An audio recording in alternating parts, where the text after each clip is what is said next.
You know, I will bash weebs and furries all day, every day, and the same is true about fanfiction writers and fanfiction readers. But not today. I mean, of course you have to consider that the reason I do this in the first place is because it's cool and en vogue to do. It's fun. It's what the cool kids do. I don't actually believe that weebs are the scum of the earth. It's called banter. I have hobbies that will be bantered about by people, and they should banter about them, because banter is supposed to keep us humble. I would probably hate weebs a lot more if I actually attempted to have serious political conversations on Twitter.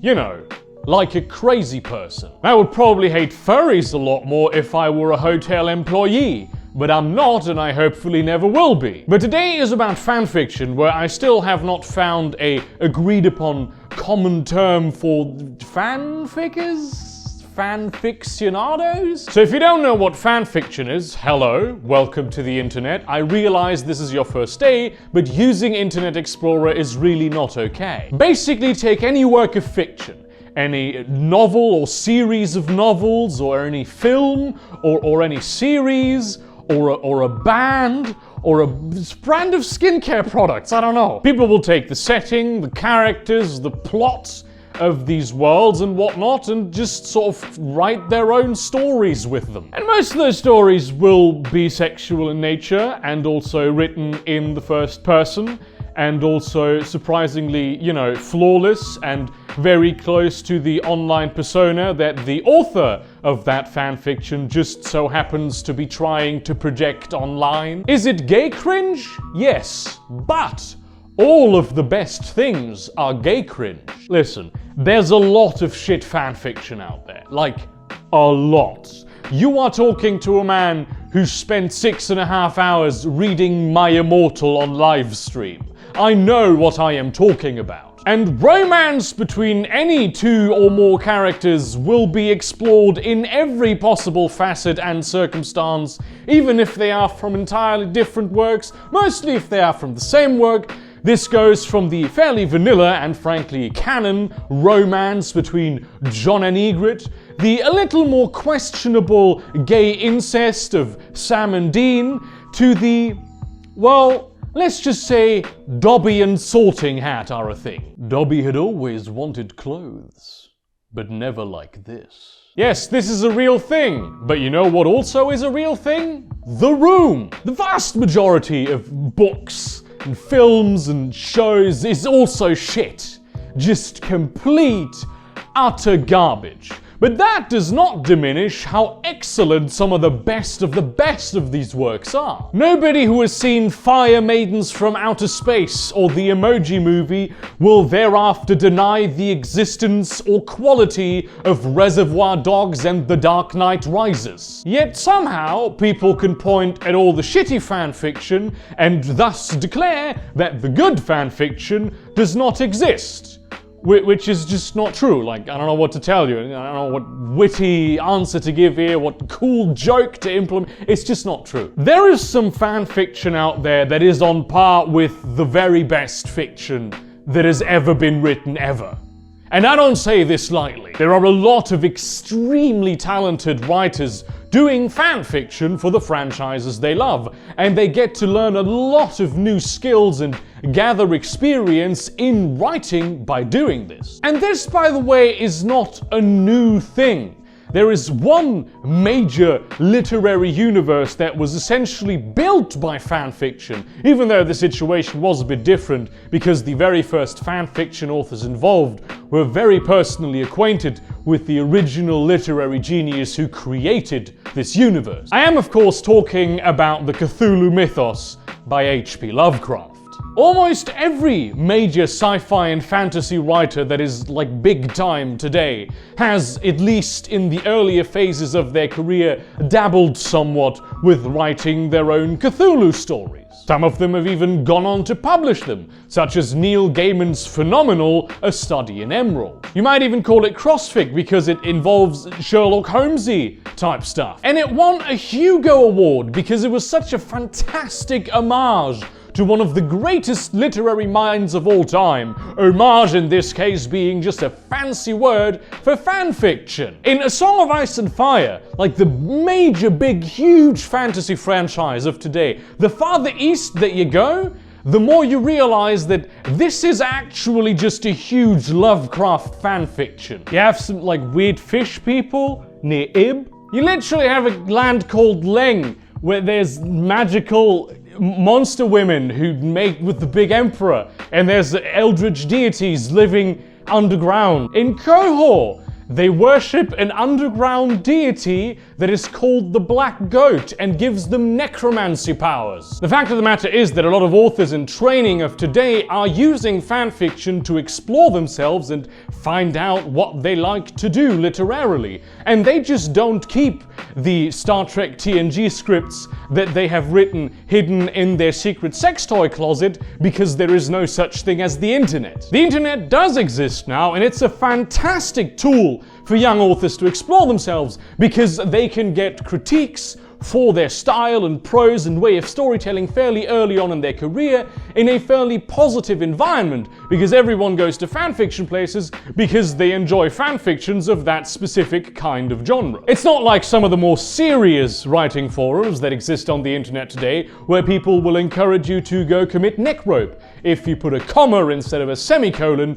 once in your 600-page fantasy epic. I mean, yeah, sure, there are also a lot of cunts in the fanfiction community that will suggest self-immolation if you do something they don't like. But generally speaking, that will happen more rarely because it's more about the fun to be had. And what you want to be teaching young writers is to be having fun with your writing. I've certainly written fanfiction and it's helped me a lot. The very first novel that I finished was a Mass Effect fanfiction about an Italian war criminal who got sent to a Black Ops thing because he was a war criminal, and an archaeologist that was captured by a Batarian slave trader with actually fairly good intentions, and some like a Turian Spectre who got newly introduced to the organization and is now getting disillusioned with this thing that he has idolized his entire existence. I never published it because, you know, it's shit, but I learned a whole lot about writing fiction, and especially writing novels,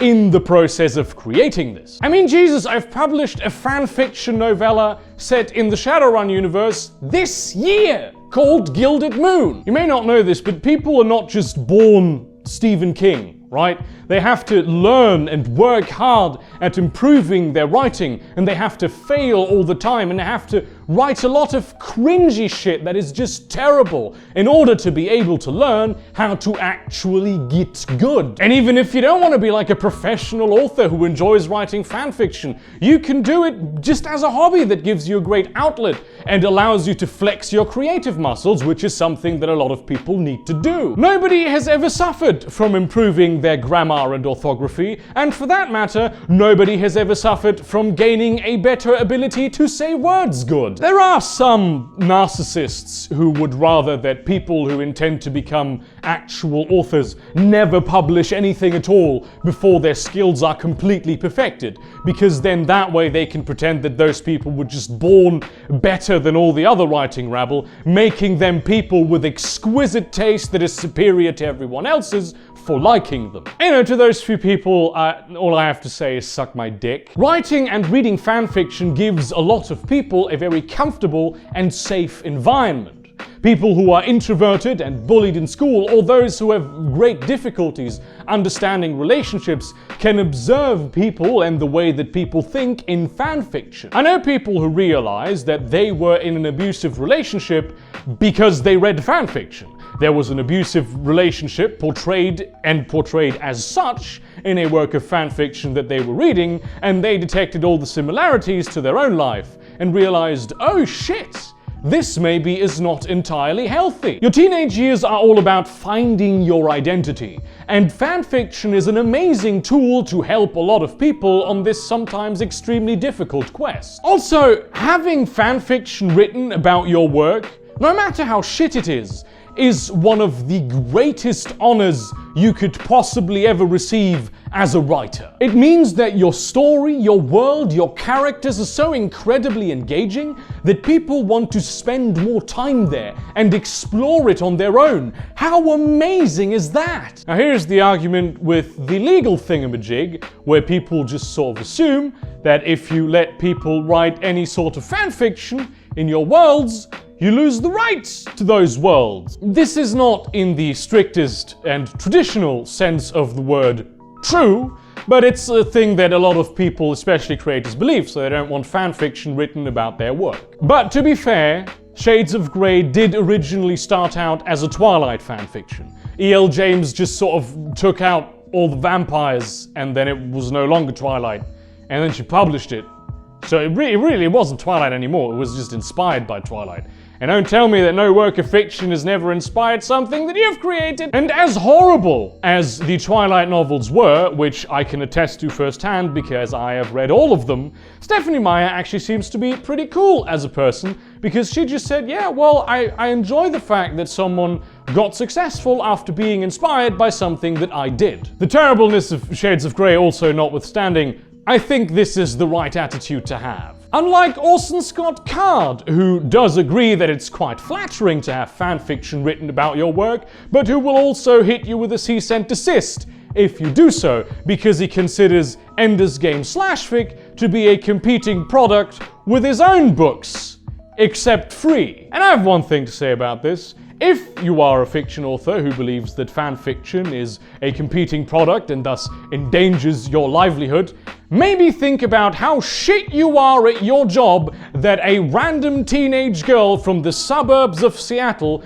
can create a story in your own world without an editor or a big publisher that is much better than anything you could come up with. It's free advertising, you dumb motherfucker! People are engaging with your work outside of reading your work. It spends more time on their mind. It is a more important thing to their identity. And sure, some fanfiction author might make $5 on Patreon because people really like the lively descriptions of their fusion Destiel pegging the Kwisatz Haderach. But that's not money that you would have gotten.